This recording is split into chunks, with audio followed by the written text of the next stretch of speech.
Il taggio è fantastico finché... Per fortuna ci è rivelato Medical Group. Coach Alberto Montessini, siamo pronti per il debutto in campionato domani, prima palla 2 ufficiale della stagione e si inizia con un vertice.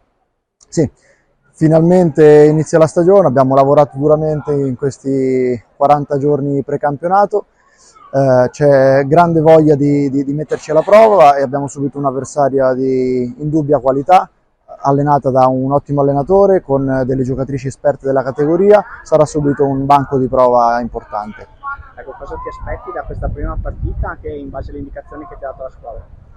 Ma sicuramente di ripetere le buone cose che abbiamo fatto durante la prestagione, soprattutto in campo aperto, che deve essere un po' la nostra identità, e poi mi aspetto soprattutto di vedere corrette quelle situazioni che invece ci hanno creato più problemi in queste prime amichevoli. Insomma, una prova del 9 in cui verificare il lavoro fatto in questo primo periodo.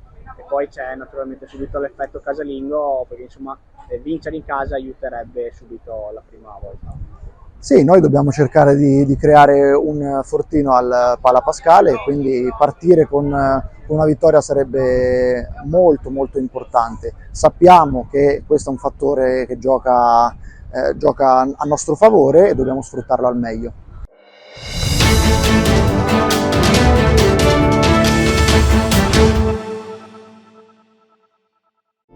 Massoterapia, il potere delle mani, un benessere profondo. Prenotala da Rebellato Medical Group.